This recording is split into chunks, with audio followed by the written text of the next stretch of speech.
Hello friends, once again welcome back to polytechnic club. तो दोस्तों, आज की इस वीडियो में जिस चीज़ों पे हम लोग चर्चा करेंगे वो है कि आपका सेमेस्टर एग्ज़ाम का पैटर्न क्या होगा। अभी आप लोग फर्स्ट सेम में होंगे तो आपको पता होना चाहिए कि आपका एग्ज़ाम का पैटर्न क्या है, ताकि आप अच्छे से अच्छे अपने एग्ज़ाम में स्कोर कर सकें। और सेकंड, हम लोग बात करेंगे कि आप बिना बुक किए हम लोग टॉप कर सकते हैं। उसके लिए हमें क्या करना होगा, यदि बुक बाय करना चाहते हैं तो कौन सा पब्लिकेशन का बाय करेंगे और कौन कौन सा आपको बुक को किनना होगा, या फिर बिना बुक किने हम लोग कैसे टॉप कर सकते हैं। और साथ ही साथ हम लोग बात करेंगे कि आपका कैरी क्या होता है और ईयर बैग क्या होता है। तो इन सभी चीज़ों पे हम लोग डिस्कशन करेंगे। तो आप लोग वीडियो को अंत तक जरूर देखिएगा ताकि आपके सारे डाउट अच्छे से क्लियर हो सके। यदि अभी तक आपने हमारे टेलीग्राम चैनल को ज्वाइन नहीं किया तो ज्वाइन करें, व्हाट्सएप ग्रुप भी ज्वाइन करें, लिंक आपको डिस्क्रिप्शन बॉक्स में मिलेगा। वहाँ पे आप हमसे कुछ भी चीज़ों को पूछ सकते हैं, या फिर आपके पास सिलेबस नहीं है तो आप वहाँ से डाउनलोड कर सकते हैं दोस्तों। तो बिना देरी के हम लोग सबसे पहले देखते हैं कि आखिर एग्ज़ाम का पैटर्न क्या होने वाला है। क्या आपका एग्ज़ाम का पैटर्न बदल गया है, क्या न्यू पैटर्न से एग्ज़ाम होगा। तो दोस्तों, एग्ज़ाम का पैटर्न वही है जो पिछले कई सालों से चलता आ रहा है। आपका एग्ज़ाम पैटर्न दो भागों में बटा होता है, एक थ्योरी और दूसरा प्रैक्टिकल। थ्योरी आपका 70 नंबर का होता है और प्रैक्टिकल आपका 30 नंबर का होता है दोस्तों। वहीं थ्योरी की बात करें तो इसका एग्ज़ाम आपको एक्सटर्नल सेंटर, बोले तो आपको अपनी कॉलेज से दूर किसी दूसरे पॉलीटेक्निक कॉलेज में जाके वहाँ पे आपको एग्ज़ाम को देना होगा दोस्तों। वहीं प्रैक्टिकल की बात करें तो प्रैक्टिकल आपका होम सेंटर होगा, बोले तो कि आपका एग्ज़ाम आपके ही कॉलेज में होगा। तो इस हिसाब से ये क्लियर हुआ कि आपको प्रैक्टिकल एग्ज़ाम का ज़्यादा टेंशन दोस्तों नहीं करना है। क्यों नहीं करना? यदि आप क्लास में अच्छे से सिंसियर रहिएगा, आपका अटेंडेंस अच्छे तरीके से हो, आप क्लास में रेगुलर जाइएगा, असाइनमेंट सॉल्व कीजिएगा, प्रैक्टिकल की कॉपी लिखिएगा और टीचर से अपना बिहेव अच्छा रखिएगा। कोशिश करिए कि टीचर से अच्छे तरीके से बिहेव रखें, तो आपको प्रैक्टिकल में 30 में 28 29 तक आपको नंबर मिल जाएंगे, यदि आप बिहेव को अच्छे से दोस्तों रखिएगा तो प्रैक्टिकल का ज़्यादा टेंशन नहीं करना है, फोकस आपको थ्योरी पे करना है। आगे चल के हमारा थ्योरी भी दो सेक्शन में टूट जाता है। दो सेक्शन बोले तो एक ऑब्जेक्टिव आपका हो जाएगा और दूसरा हम लोग का क्या हो जाएगा, सब्जेक्टिव हो जाएगा। ऑब्जेक्टिव आपका 20 नंबर का और सब्जेक्टिव 50, बोले तो 20 + 50 = 70 नंबर का आपका थ्योरी हो जाएगा दोस्तों। एक ऑब्जेक्टिव आपका दोस्तों 1 नंबर का होता है। उस हिसाब से आपसे 20 MCQ क्वेश्चन पूछे जाएंगे जो कि 1 नंबर का रहता है, कोई निगेटिव मार्किंग नहीं रहती है दोस्तों। और बात करें सब्जेक्टिव की, तो सब्जेक्टिव आपका दो भाग में, एक 4 नंबर के जो क्वेश्चन रहेंगे आपसे 5 पूछे जाएंगे और पाँचों का जवाब दिया जाए, पाँचों का जवाब देना होगा। और यहाँ पे एक बेनिफिट है, सभी में और क्वेश्चन रहते हैं। अभी मैं आपको प्रीवियस ईयर क्वेश्चन दिखाऊंगा, वहाँ से आप इजीली समझ सकते हैं। जैसे 4 आपसे जो पूछे जाएंगे, 4 नंबर के 5 क्वेश्चन जो पूछे जाएंगे, यानी उसमें 10 क्वेश्चन रहेंगे, 10 में से आपको 5 का जवाब देना रहेगा। और बात करें इसमें 6 नंबर के क्वेश्चन रहेंगे। 6 नंबर के कितने क्वेश्चन? 5 क्वेश्चन, जिसमें आपको पाँचों का जवाब देना है। बोले तो 10 रहेंगे, उसमें से आपको 5 का जवाब देना है 30 नंबर का। 30 + 20 = 50। अभी भी दोस्तों, यदि आपको एग्जाम पैटर्न समझने में दिक्कत आ रहा है, अभी मैं आपको एक प्रीवियस ईयर क्वेश्चन दिखाऊंगा, वहाँ से आपको इजीली क्लियर हो जाएगा। और वो प्रीवियस ईयर का क्वेश्चन का PDF आपको व्हाट्सएप ग्रुप और टेलीग्राम ग्रुप दोनों जगह पे मैं वहाँ पे अवेलेबल कर दूंगा। आप डाउनलोड कीजिएगा और अच्छी तरीके से देख के समझ जाइएगा कि कौन कौन सा क्वेश्चन है और किस तरीके से आपको बनाना है। तो अभी हम लोग चलिए देखते हैं कि हमारा प्रीवियस ईयर क्वेश्चन क्या है और उसका पैटर्न दोस्तों हम लोगों का क्या हो जाता है दोस्तों। तो अभी जो सामने आप डिस्प्ले पे देख रहे हो, ये हमारा प्रीवियस ईयर क्वेश्चन है। तो हम लोग शुरू से स्टार्ट करते हैं कि हमारा फर्स्ट क्या है। तो फर्स्ट हम लोगों का दोस्तों ग्रुप ए हो जाता है। ग्रुप ए में आपको क्या रहेंगे, 20 MCQ रहेंगे और एक MCQ आपका 1 नंबर का रहता है और गलत करने पे कोई आपका नेगेटिव मार्किंग नहीं होता है यहाँ पे दोस्तों। तो 20 MCQ रहेंगे, तो आपको 20 का जवाब देना है, तब आपको 20 नंबर मिलेंगे। यदि आप अपने सेमेस्टर एग्जाम में स्कोर को अच्छा करना चाहते हैं, यानी ज़्यादा से ज़्यादा नंबर लाना चाहते हैं दोस्तों, तो आप क्या करना है, आपको MCQ पे ज़्यादा फोकस करना है। आई होप आप समझ गए होंगे, क्योंकि अगर 20 MCQ सॉल्व कीजिएगा तो आपको 20 में 20 नंबर मिल जाएंगे। तो ये देखिए, आपके यहाँ पे 20 MCQ यहाँ पे अब खत्म होते हैं। अब हमारी बारी आती है ग्रुप बी की। और ग्रुप बी हम लोगों का कितने नंबर का होता है? ग्रुप बी आप लोग का, ग्रुप बी में 2 बटा रहता है, एक 4 नंबर और एक 6 नंबर। 4 नंबर के 5 क्वेश्चन रहेंगे। यहाँ पे देखिए जैसे दोस्तों, आप देख रहे हो कि पहले 2 नंबर है और फिर देखिएगा इसी के और में एक और क्वेश्चन, और में आपको यहाँ पे क्वेश्चन देखने को मिल जाता है। तो आप इन दोनों में से किसी एक को भी बना सकते हैं। फिर यहाँ पे जैसे देखिएगा 3 नंबर में आपसे क्वेश्चन पूछा, एक क्वेश्चन ये है और एक ये, तो आपको 3 नंबर में से जो आता है उसको सॉल्व करना है, यानी जितने भी क्वेश्चन है उसके और में एक और क्वेश्चन दिया रहता है। जैसे 4 नंबर का ये है और ये है, अगर आपको ये आता है तो ये बनाइए, ये नहीं आता है तो ये बना दीजिए।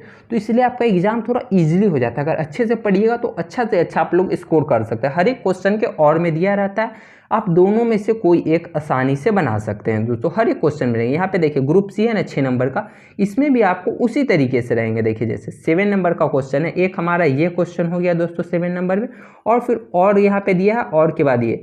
यदि आपको 7 नंबर का ये न्यूमेरिकल नहीं आता है तो कोई बात नहीं, आप यहाँ पे थ्योरी कर दीजिए।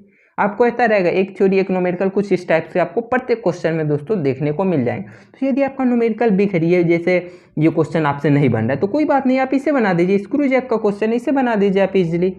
उसी तरीके से सभी क्वेश्चन में रहेंगे दोस्तों। तो यही आपका एग्जाम पैटर्न है। आपको कितने क्वेश्चन रहेंगे इसमें, तो आपके 6 नंबर के जो क्वेश्चन है वो भी आपके 5 रहेंगे, आपको पाँचों का जवाब देना है। आई होप कि आपको ये पैटर्न अच्छे से समझ में आ गया हो। यदि नहीं आया तो इसका पीडीएफ मैं आपको व्हाट्सएप ग्रुप में भेज दूंगा और टेलीग्राम ग्रुप में भी, वहाँ से आप इसे डाउनलोड कीजिए और आप इसे इजीली देख सकते हैं।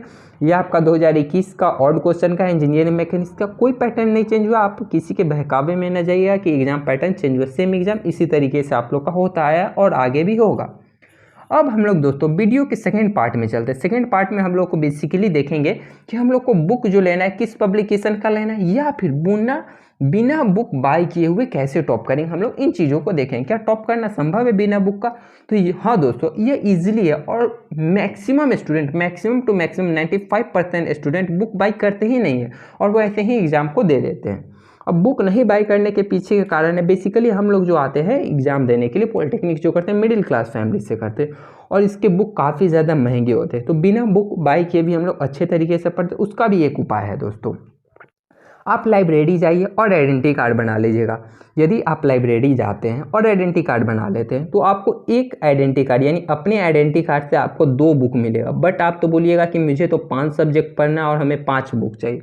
तो आप दोस्तों जहाँ रहिएगा आपके कुछ फ्रेंड रहेंगे या फिर आपका कोई रूम पार्टनर रहेगा, तो उनको बोलिएगा कि वो कोई 3 बुक ले ले। अब आप बोलिएगा 3 बुक कैसे लेंगे, अभी तो आपने बोला कि 2 बुक ही ले सकते हैं। तो दोस्तों आप भी 3 या 4 बुक ले सकते हैं। उसके लिए आपको क्या करना पड़ेगा, उसके लिए एक एप्लीकेशन लिखना होगा और वो एप्लीकेशन लिख के आपको एचओडी के पास जाना होगा और वहाँ से उनसे साइन करा लेना होगा। उसके बाद आप 2 के अलावा क्या आप 3 बुक या 4 बुक भी ले सकते हैं। तो ये आप जरूर कीजिएगा। जाइएगा पहले आइडेंटिटी कार्ड बना के कुछ बुक ले लीजिएगा, फिर आप एक एप्लीकेशन लिखिएगा जिसके कारण आप 2 से ज़्यादा बुकों को ले सकते हैं आप लाइब्रेरी। और यदि फिर भी आपको 5 बुक नहीं पूछ रहे तो आपको कोई रूम पार्टनर होगा ना, 3 बुक आप ले लीजिए, उसे बोल दीजिए 2 कोई और बुक लेने के लिए, और आप लोग मिल बांट के अच्छे से पढ़ लीजिएगा। जिससे क्या होगा कि आपका पैसा बचेगा और आप आराम से इजीली बिना बुक किए ही टॉप कर सकते हैं और अच्छे से पढ़ के टॉप कर सकते हैं। दूसरा, आप लोग गूगल का उपयोग कीजिए। गूगल पे हर एक बुक का पीडीएफ आपको देखने को दोस्तों मिल जाएगा। आप बुक का नाम टाइप कीजिएगा, उसका पीडीएफ आ जाता है। यहाँ तक कि यदि आप नोट्स लिखिएगा तो शॉर्ट हैंड नोट्स भी गूगल पे मिल जाता है, बस थोड़ा रिसर्च करने की बात है। और फिर आप क्या टाइप कीजिएगा, यूट्यूब पे सर्च कीजिए, वहाँ पे आपको बुक का समरी और एक एक चैप्टर वाइज मिल जाएगा दोस्तों। और इम्पॉर्टेंट क्वेश्चन और इम्पॉर्टेंट एमसीक्यू हम आपको एग्जाम के टाइम भी आपको कराएंगे और आगे बताते भी रहेंगे कौन सा इंपॉर्टेंट एमसीक्यू और कौन कौन सा प्रीवियस ईयर क्वेश्चन। तो बिना बुक बाय किए आप इजीली टॉप कर सकते हैं। इसमें दोस्तों कोई ज़्यादा प्रॉब्लम नहीं होगा आप लोगों को। आई होप कि आप बुक रिलेटेड अच्छे से बात समझ गए होंगे। तो अब हम लोग चलते हैं वीडियो के तीसरे पार्ट पे। वीडियो का तीसरा पार्ट हम लोगों का क्या है, तो वीडियो का तीसरा पार्ट हम लोग का कैरी क्या है और ईयर बैक दोस्तों क्या है। तो देखिए, जब आप 4 बार कैरी एक साल में लगा लेते, कैरी बोले तो एग्जाम में बोले तो उस सब्जेक्ट में फेल होना। जैसे आपके 5 सब्जेक्ट मैंने आपके बताया, तो यदि 5 में से किसी एक सब्जेक्ट में फेल हो जाते हैं यानी कि आपका कैरी लग गया। यदि एक साल के अंदर, एक साल में 2 सेमेस्टर होता है, यानी एक साल के अंदर यदि आप 4 सब्जेक्ट में कैरी लगाते हैं यानी 4 सब्जेक्ट में फेल हो जाते हैं तो आपका ईयर बैक हो जाएगा दोस्तों। यानी आप एक साल अपने दोस्तों से पीछे चले जाइएगा। तो आपको कोशिश करना है कि कैरी ना लगाएं। कैरी का असर दोस्तों ज़्यादा कुछ नहीं तो नहीं, बट लेकिन आपका असर पड़ेगा कि आपका इंप्रेशन खराब होगा और टीचर के सामने आपका रेपुटेशन गिरेगा, जिससे आपको प्रैक्टिकल में कम नंबर देखने को मिलेगा। तो कोशिश करना है कि आपको कैरी तो लगाना नहीं है। और बात करें इसका जो हमारा कि प्लेसमेंट पे क्या असर पड़ेगा फ्यूचर में। यदि आप जब प्लेसमेंट लीजिए तो प्लेसमेंट में इसका ज़्यादा असर नहीं पड़ता है, क्योंकि प्लेसमेंट के समय आपका एक्टिव यानी कि आपका 5th और 6th में कैरी देखने को मिले, तो प्लेसमेंट में ज़्यादा कैरी इंपॉर्टेंट रोल नहीं प्ले करता है, बट आपके टीचर के सामने आपको इंप्रेशन को कम करेगा, जिससे आपको प्रैक्टिकल में कम नंबर मिलेगा। और दोस्तों कैरी का एक बात है, यदि आप 3 बार कैरी लगाए हैं ना 1 साल के अंदर, तो आप चल सकता है आपका ईयर बैक नहीं होगा। बट आपको कैरी नहीं लगाना, आप नोट्स लीजिए, गूगल से पीडीएफ डाउनलोड कीजिए, पीडीएफ डाउनलोड कर लीजिए, और गूगल पे ही आपको अच्छे से अच्छे नोट्स मिल जाएंगे, और यूट्यूब पे अच्छे से अच्छे टीचर है, वहाँ से भी आप लोग अच्छे तरीके से प्रिपरेशन को कर सकते हैं। और इंपॉर्टेंट क्वेश्चन तो मैं बताऊँगा ही दोस्तों। और बात करें यदि अभी आप फर्स्ट सेम में है ना दोस्तों, तो फर्स्ट सेम में यदि आपका 5 सब्जेक्ट होता है, यदि आप 5 में भी फेल हो जाते हैं तो आपका ईयर बैक नहीं लगेगा। लेकिन यह सिर्फ फर्स्ट ईयर के लिए है, नहीं कि आपका सेकेंड ईयर के लिए।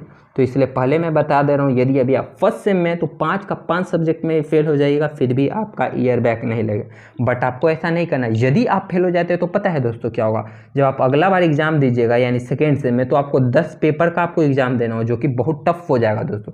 तो कैरी आप लगाइए नहीं, क्योंकि कैरी लगाने से इंप्रेशन खराब होता है और आपको आगे नंबर भी कम मिलता है। तो कैरी तो बिल्कुल भी नहीं लगाना है। और कैरी का एक हम लोग फ्यूचर बात करें, यदि जब आप 4th सेम में जाइएगा, बोले तो यदि आप 4th सेमेस्टर में रहिएगा, तो आपका बोले तो फर्स्ट ईयर का ऑल पेपर यानी 5-5-10 पेपर जो होता है अच्छे तरीके से पास आउट होने चाहिए। और फिर जब आप 5th सेम में रहिएगा, तो जब 5th का एग्ज़ाम दीजिएगा तो 4 का यानी 4th सेम में जो 5 सब्जेक्ट रहेंगे वो भी अच्छे से क्लियर रहना चाहिए। और 5th और 6th में कैरी नहीं लगना चाहिए, क्योंकि 5th और 6th में कैरी लगा यानी आप 1 साल पीछे चले गए, क्योंकि उसका एग्ज़ाम फिर 1 साल बाद होगा दोस्तों। आई होप कि आप कैरी और ईयर बैक को अच्छे से समझोगे। यदि कैरी और ईयर बैक रिलेटेड कोई भी डाउट है, कमेंट कीजिएगा, व्हाट्सएप पे बात कीजिएगा, मैं आपको वहाँ पे भी रिप्लाई दूंगा। जो भी प्रॉब्लम होगा उसे सॉल्व जरूर करूँगा। यह वीडियो दोस्तों आपको अच्छा लगा तो अपने दोस्तों के साथ भी इसे ज़रूर शेयर करें, और अपने जो भी व्हाट्सएप ग्रुप है कॉलेज रिलेटेड उसमें आप शेयर करें, और सभी स्टूडेंट को बताएं कि कैरी क्या है, ईयर बैक क्या है, एग्जाम पैटर्न क्या है, ताकि सभी लोग अच्छे से पढ़ सकें और प्रिपरेशन अच्छे से कर सके। गूगल का उपयोग ले, AI का आप लोग उपयोग ले सकते हैं, ChatGPT पे आप सिर्फ क्वेश्चन के टॉपिक डालिएगा, वहाँ से ही बन जाएंगे। यदि आपको उस रिलेटेड भी वीडियो चाहे कैसे हम अपने प्रिपरेशन को अच्छा करें अपने गूगल का उपयोग करके, तो मैं वो भी आपको दोस्तों बताऊंगा। और वीडियो को ज़्यादा से ज़्यादा शेयर करें, लाइक भी जरूर करें, और अपने रिलेटेड डाउट को कमेंट में जरूर छोड़ें। और हमारे साथ बने रहने के लिए आपका बहुत बहुत धन्यवाद। मिलते हैं फिर हम लोग अगले वीडियो में। Thank you.